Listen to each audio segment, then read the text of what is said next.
je serais tellement fière de moi parce que je vais avoir travaillé à tous les jours, travaillé tellement fort, que ce soit du côté mental, du côté physique. Je crois qu'elle serait heureuse de voir où est-ce que je suis. Sans mon sport, je pense que je serais en dépression. Soit à la gym, je pense pas à ça, je fais vraiment juste m'amuser puis me dépasser. Comme je sais que peu importe à la maison comment ça va, en dehors comment ça va, je sais que j'ai le cheer pour bien aller. Tout ce qui est de l'adrénaline, j'aurais pas vécu ma vie jusqu'au bout, j'ai l'impression. Ma vie sans mon sport, ça serait pas possible en ce moment. Je ne plus rien faire, j'étais vraiment plus capable, je me faisais plus confiance. Que maintenant c'est plus tant facile de gagner. Pendant 3 jours après, j'étais pas capable de me lever. J'avais tellement mal au dos. Je devais recommencer à faire de la gym puis j'étais juste pas capable. Je veux m'y rendre, je vais tout donner pour m'y rendre. Jamais genre laissé tomber. Elle a toujours cru en moi puis je pense que c'est grâce à elle en ce moment que je suis où est-ce que je suis.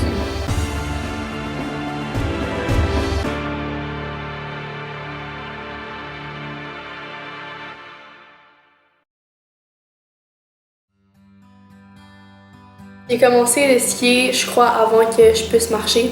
Donc c'est vraiment la décision de mes parents. Mon père faisait du ski alpin, donc ils m'ont directement embarqué dans ce sport. Ah, je me tanne jamais. Des fois, il y a des jours que je vais avoir froid aux pieds. Des fois, je me pose des petites questions pourquoi je fais pas du volleyball de plage. Mais j'adore le ski. Je m'appelle Léane Auburin, j'ai 16 ans et je fais du ski alpin dans l'équipe de la EDLS. Il y a 3 disciplines, maintenant 4. Donc, il y a le slalom, le GS, le Super G et maintenant le DH, donc le downhill, que malheureusement je ne vais pas faire cette année. Mais le slalom, c'est quand les virages sont un peu plus petits. Le GS, le slalom géant, c'est quand c'est un petit peu plus grand. Et après ça, le Super G, le super géant, c'est quand c'est pas mal plus grand. Et ensuite, il y a le downhill, que c'est vraiment plus grand. Ma discipline préférée, c'est surtout le slalom, mais je dirais que je suis meilleure en GS. La petite Léane serait pas mal contente de voir où est-ce que je suis rendue en ce moment. Surtout parce que j'ai vraiment persévéré. J'ai jamais été dans l'équipe A, mettons. J'ai été toujours dans l'équipe B pendant plusieurs années dans l'équipe de compétition. Donc, je crois que la petite Léane n'aurait même pas imaginé dans la ADLS. La ADLS, c'est l'équipe élite de la division laurentienne de ski alpin. Donc, il n'y a jamais vraiment de début ni de fin. On s'entraîne tout au long de l'année. L'été, on va dans les glaciers, comme en Autriche, au Chili, en France, en Italie. Et éventuellement, quand l'hiver commence, on a les courses qui commencent avec. À peu près pendant 4 mois durant l'hiver, je suis à peu près 3 jours à l'école, par mois. Donc, il faut vraiment être autonome dans le mélange de ski et d'études. Donc, on part en voyage avec 2 coachs qui sont pas nos parents, avec un groupe de 12 athlètes. Donc, il faut vraiment savoir se gérer, gérer sa nourriture, gérer son entretien des skis, ses vêtements, tout. Et ensuite, il faut être autonome aussi parce que c'est presque en ligne avec l'école. La relation avec mes coachs, c'est vraiment spécial. Ils vont me pousser juste au bout, mais juste pour pas que ça casse, juste pour que ça passe. La prochaine gymnaste au sol, venant du Québec, Rose-Marie Rioux. Let's go, Rosie! Je m'appelle Rose-Marie Rioux, j'ai 15 ans et je fais de la gymnastique au club Gymnix. Donc en gymnastique, il y a 4 engins, donc je fais du sol, du saut, des barres et de la poutre. J'ai 2 engins préférés, donc c'est le sol et les barres. Mais si je devais choisir, je dirais le sol parce que quand je suis au sol, je me casse pas la tête, je réfléchis pas, je fais juste le faire. Donc j'ai commencé la gymnastique vers 3 ans parce que j'avais beaucoup d'énergie et ma mère voulait que je fasse un sport. Donc on m'a inscrit en gymnastique, mais pas pour une raison particulière. Et là, en première année, ma mère m'a désinscrit parce qu'elle voulait que je me concentre sur apprendre à lire et à écrire. Mais pendant toute ma première année, j'ai demandé à ma mère de faire de la gymnastique et je voulais en faire et je disais que j'aimais tellement ça. Donc là, en deuxième année, elle m'a réinscrit et j'ai jamais arrêté. Quand j'étais plus petite, les basses, c'était vraiment ma bête noire. C'était là que j'avais peur, c'était là que je réussissais moins, j'aimais pas ça, puis c'était vraiment là que j'étais moins bonne aussi, donc c'était moins motivant. Mais vers l'âge de 10 ans, j'ai eu comme un déblocage et c'est là que les mouvements que j'arrivais pas à faire, j'ai réussi à les faire. Donc c'est là que j'ai commencé à vraiment aimer les barres puis à voir c'était quoi le plaisir de faire des barres en fait. L'année dernière, j'étais au niveau N9, donc le premier niveau national, mais je faisais les éléments les plus faciles du niveau national. Donc cette année, ce que je voudrais, c'est rester dans le niveau N9, mais faire des éléments plus difficiles. Dans les prochaines années, je me vois faire encore des compétitions nationales, donc peut-être pour les 3 prochaines années. Puis un jour, j'aimerais ça faire une compétition internationale. Ça serait un rêve pour moi. Donc Rosemarie, sans le sport, ça serait vraiment autre chose parce que la gymnastique, ça me permet d'avoir des objectifs, de me dépasser, d'être fière de moi. Donc pour gérer mon école en même temps que mon sport, c'est sûr que je dois être vraiment disciplinée parce que mes entraînements finissent tard, donc je reviens chez moi tard. Donc aussitôt que je reviens chez moi, je dois commencer mes travaux pour essayer de me coucher le plus tôt possible.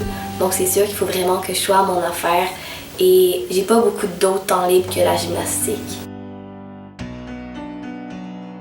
La chose la plus difficile dans mon sport, c'est vraiment que c'est pas des bonnes journées à tous les jours. Ça prend hyper longtemps pour, disons, avoir une autre passe en slalom, un nouveau trick ou aller plus loin en saut. Donc, pour se rendre, il faut avoir des bonnes journées, des mauvaises journées. Je m'appelle Sophie Lahaye, j'ai 15 ans, je fais du ski nautique, je suis en I-17 et je suis dans l'équipe du Québec. Mon événement préféré, c'est définitivement le saut.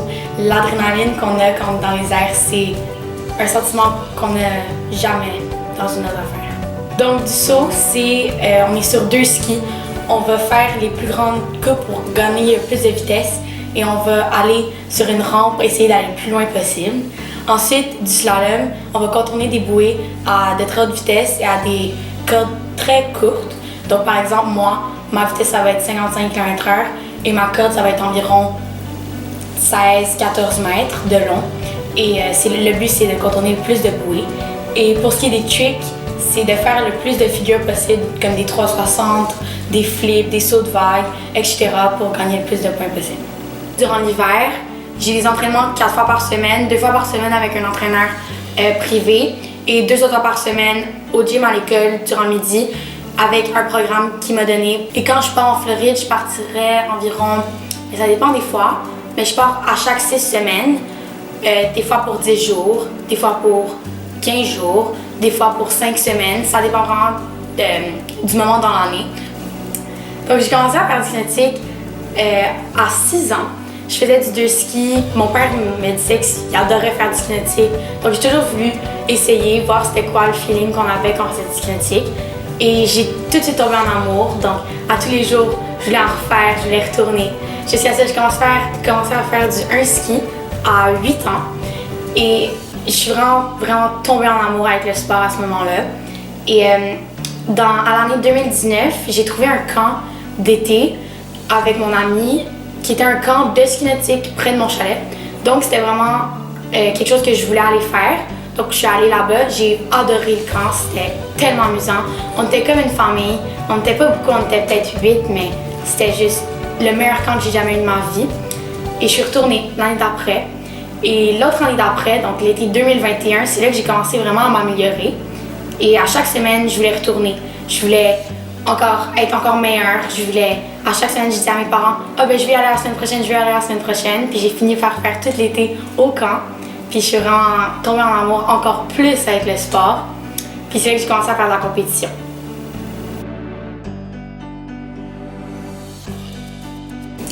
La petite Sophie a toujours adoré le ski nautique. Elle avait toujours un énorme sourire quand elle en faisait. Donc je pense qu'elle me regarderait vraiment de haut. Elle ne croirait pas que Sophie a gagné les championnats nationaux de ski nautique. Elle ne croirait pas que je suis rendue à passer le parcours à 32A. Et je pense qu'elle y croirait juste pas, puis elle serait tellement impressionnée, elle serait tellement fière de moi. Je Je m'appelle Florence Pelletier, j'ai 16 ans, je fais du cheerleading, puis je suis au club de Flyers.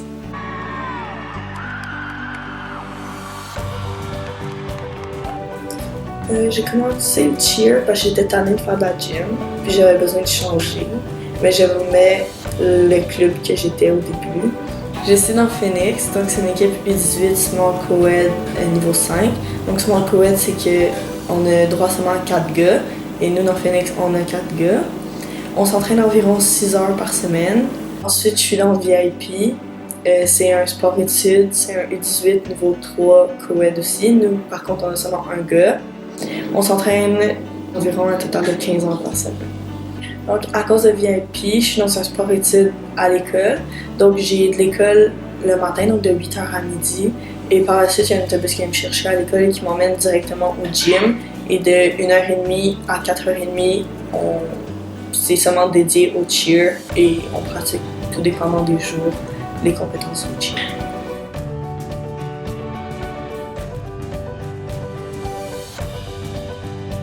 Il y a des stunts, donc c'est constitué de 4 à 5 personnes. Et il y a une voltige, 2 bases, une back et une front. Par exemple, moi je suis back. Et il y a le tumbling, donc qui est de la gym, qui est tout dépendant. Il y a des équipes qui sont dans le tumbling, il y a des équipes qui sont avec la gym. Donc la gym peut se varier selon le niveau que tu es. Donc ça peut passer à des hauts jusqu'à des doubles vrilles, tout dépendant de ce que tu es capable de faire.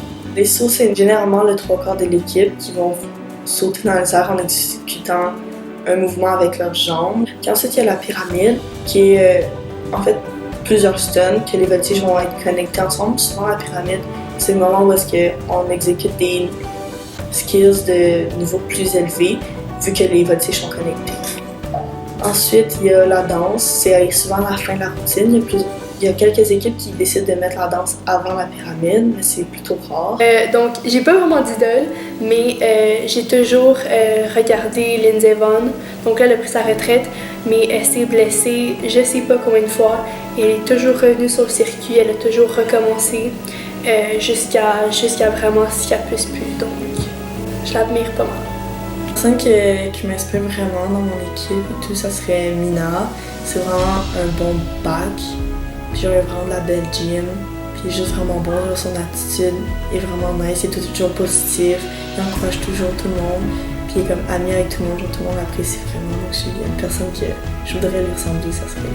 Mon coach en Floride, qui s'appelle Jared Llewellyn, lui, il a été champion mondial dans les 3 disciplines et dans la discipline qui s'appelle Overall, donc qui est les 3 combinés ensemble. Et lui, il a aussi fait du ski fly, qui était une discipline qui existait avant, qui était comme du saut, mais 10 fois plus dangereux. Et il a fait un record mondial de ça, qui était 299 pieds, qui est vraiment incroyable, que personne n'aurait pu battre dans le monde au complet. Et c'est tellement un bon skieur, une bonne personne, c'est tellement un bon entraîneur, c'est un de mes idoles. Dave, this is looking good. Lots of speed. Oh, look at this! Oh, what a jump, Dave! He's way down the lake. The float time was longer than anything we've seen so far. Mon idole depuis que je suis toute petite, c'est Simone Biles, parce que non seulement elle est très bonne, donc c'est la meilleure gymnaste au monde, mais aussi elle est vraiment résiliente. Donc s'il y a quelque chose de plus difficile ou s'il lui arrive quelque chose, elle va toujours remonter et persévérer. Donc, par exemple, aux derniers Jeux olympiques, Simone Biles elle avait des problèmes de santé mentale et elle a été capable de le nommer et de persévérer pour remonter. Et en ce moment, elle fait encore de la gymnastique et elle est encore aussi bonne. Yeah, I say put mental health first, because if you don't, then you're not going to enjoy your sport and you're not going to succeed as much as you want to. So it's okay sometimes to even sit out the big competitions to focus on yourself, because it shows how strong of a competitor and person that you really are. Quand je rentre dans la cabine de start, c'est vraiment où est-ce que tout commence. Donc l'adrénaline commence, le stress commence, à peu près tout commence, les jambes vont shaker un petit peu. On va essayer de se souvenir de comment l'inspection du parcours a été. Des fois, on va avoir des blancs de mémoire, donc le stress entre. Ensuite, on va demander à nos entraîneurs un course report, ce qui veut dire comment le course il se passe, le parcours, comment il se déroule, est-ce qu'il y a des problèmes que je dois savoir avant de partir. Donc, ils nous répondent, ils nous mettent à l'aise. Et là, on est dans la cabane de start. Donc, il y a les bips bip, bip. Donc ça, c'est vraiment ce qui me met dedans. Donc je suis comme, allez hop, on se donne. Je ferme souvent mes yeux, puis dès que j'entends le premier bip, je les ouvre. Je fais le parcours devant moi, puis là, j'attaque. Je pense que ma plus grande réussite, c'est d'avoir gagné les championnats nationaux après avoir fait seulement une année de ski nautique. Donc, après ma première année de compétition, j'ai eu la possibilité de me rendre à ces championnats-là. Je pensais que j'allais peut-être dernière, peut-être dans le top 5 des dernières, mais je suis arrivée là, j'ai fait de mon mieux, je me suis amusée, je me suis fait des nouvelles amies, puis j'ai fini par arriver première. Et ça, c'est la médaille des nationaux où j'ai gagné. Donc, c'est écrit Championnats nationaux ski nautique 2022. Honnêtement, moi, sur le coup, j'ai pas rencontré. J'ai vu tout le monde sauter, j'ai suivi. Puis c'est comme quelques semaines après, puis quelques mois après que j'ai vraiment réalisé, puis je re-regardais les vidéos, puis j'étais comme hey, ça, c'est ce qu'on a réussi à faire. Puis genre, c'est là que j'ai vraiment réalisé que tous les efforts, puis même si justement ma gym ça allait moins bien, puis tout, même si genre j'ai jamais abandonné, ça l'a mené à ce que genre j'ai toujours eu. C'était tous une première Worlds, donc on a réussi à gagner puis à remporter les Worlds. C'est vraiment impressionnant parce que souvent ça prend plusieurs années. Mais il y en a qui réussissent jamais à aller gagner les Worlds. Donc je trouve ça vraiment impressionnant. Une fois que tu gagnes les Worlds, ça vient automatiquement avec une bague. Comme ça. C'est après avoir gagné, tu vas derrière le stage puis tu choisis la taille. Puis ensuite, il y a une ring ceremony pour justement célébrer toutes les équipes qui ont réussi à gagner. Nous, les Worlds, c'est exactement comme les Olympiques parce que toutes les équipes du monde se rejoignent à cette compétition-là. Ma préférée, je crois que c'est elle. Donc, j'ai participé aux Jeux du Canada. Donc, je suis arrivée troisième, pas première, mais troisième. Et ensuite, j'ai été qualifiée pour aller en Suède, donc une course internationale. Et j'ai réussi à gagner ces deux petits bonhommes-là. Et ça, c'était pas mal mes plus grandes réussites. Moi, la pression dans mon sport, souvent, ça vient plus de moi. Parce que mes coachs et mes parents, ils vont plus être là pour me dire que je suis correcte, que je fais tout le temps mes routines, que je peux juste me faire confiance puis y aller à fond. Mais moi, je vais mettre beaucoup de pression à réussir parce que aussi la gymnastique, c'est un sport de précision énormément. Par exemple, la poutre, quand tu es sur une poutre de 10 cm, il faut vraiment que tu sois précise, que tout soit exact. Donc c'est sûr que c'est beaucoup de pression, mais j'arrive à la gérer. Honnêtement, j'ai pas tant de pression. La seule pression que j'ai, c'est celle de moi-même. Si je réussis pas mes objectifs, je vais être vraiment dure avec moi-même. Puis quand j'ai des mauvaises compétitions, des mauvaises journées, je vais souvent pas me décourager, mais ça va être des journées assez difficiles. Dans un sport d'équipe, je pense que la pression c'est encore plus difficile parce que les autres s'attendent par exemple quand au moment venu que tu fasses ta job et tu réussisses toutes tes skills. J'essaie de m'enlever beaucoup de pression en me disant que genre tout le monde a des pratiques plus difficiles, c'est juste qui réussit à passer par-dessus puis à laisser ça de côté. Comme rituel, avant chaque compétition, j'ai ma musique, je me mets dans ma zone environ peut-être 30-45 minutes avant que je passe. Comme ça, je vais toujours être concentrée, je vais savoir quoi faire, puis je vais vraiment visualiser. J'ai écouté les vidéos de Simone Biles la veille, mangé des pâtes la veille, mangé du gruyot le matin. Donc Cheer God, c'est comme un peu un dieu, mais du cheer. Donc il est toujours là, puis il entend tout ce que tu dis. Puis par exemple, si tu as une mauvaise pratique, tu as une compé plus difficile et tout, c'est parce que Cheer God l'a voulu. Au cheerleading, c'est quand même vraiment superstitieux. Donc souvent, les équipes vont avoir des rituels avant le roll-out qu'ils doivent absolument faire, des handshakes avec chaque personne. Ou sinon, maintenant, quand quelqu'un parle à propos de gagner, de finir premier, ou quelque chose de même, qu'on va réussir à hit en compétition, tout le monde connaît sa tête, parce qu'on veut pas genre s'attirer du bad karma ou que Cheer God, genre, il nous donne une leçon parce qu'on a parlé trop vite. Avant mon départ, à peu près 2 personnes avant que je prenne le départ, je vais venir serrer mes 2 tresses que je me fais à chaque fois que je pars en ski. Je vais les serrer, je vais taper dans mon casque pour bien me réveiller et sur mon cœur. Donc la petite Rosemarie, qu'est-ce qu'elle penserait de moi? C'est sûr qu'elle serait fière de voir comment je suis engagée dans mon sport, mais je pense aussi que quand j'étais petite, j'étais vraiment naïve, puis je pensais que c'était facile d'être bonne. Donc, pour être honnête, je pensais que j'allais être meilleure que qu'est-ce que je suis en ce moment. mais je suis fière des valeurs que j'ai dans mon sport, donc comment je m'engage et que je donne mon 100% à chaque entraînement.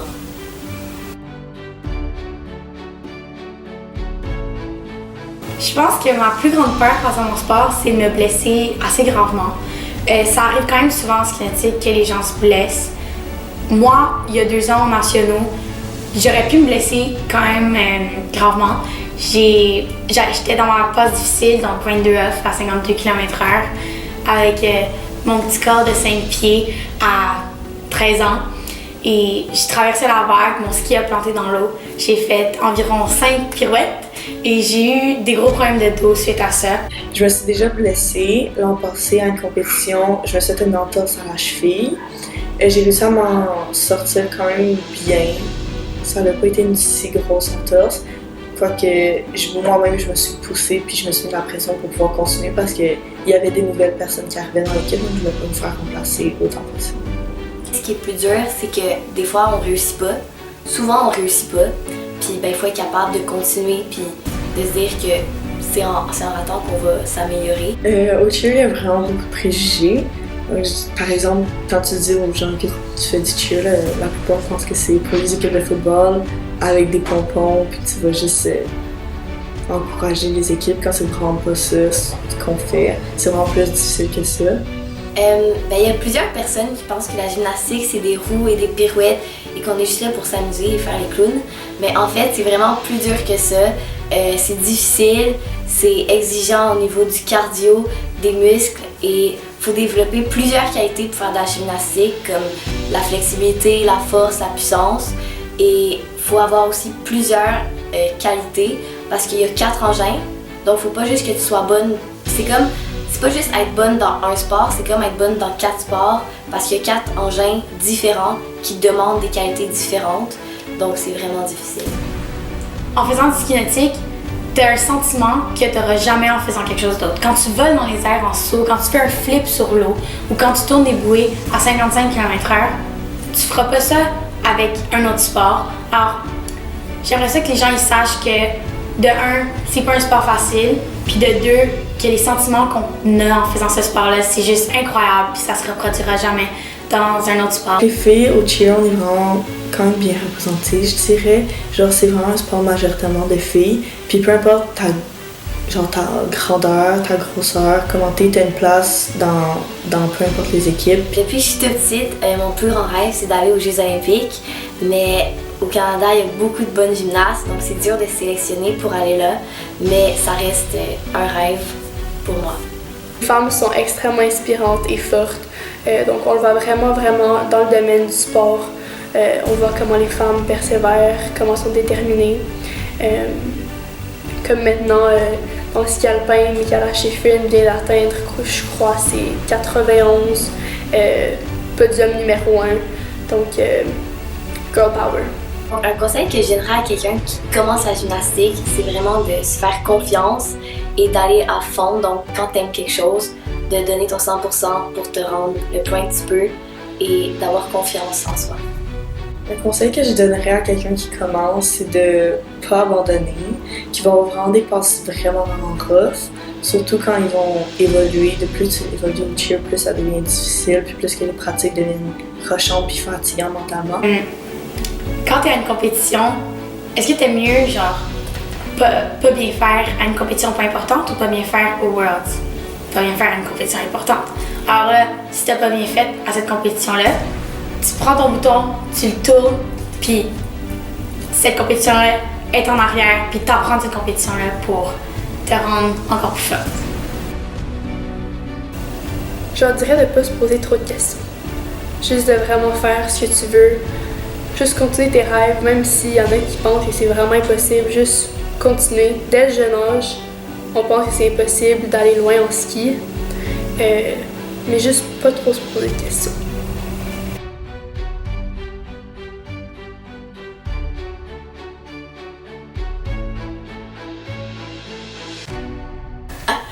Mais là, je vais pas dire que ça m'apporte du bonheur. La gymnastique, ça m'apporte du bonheur. Donc la gymnastique, ça m'apporte à tous les jours du bonheur. Arrête de crier.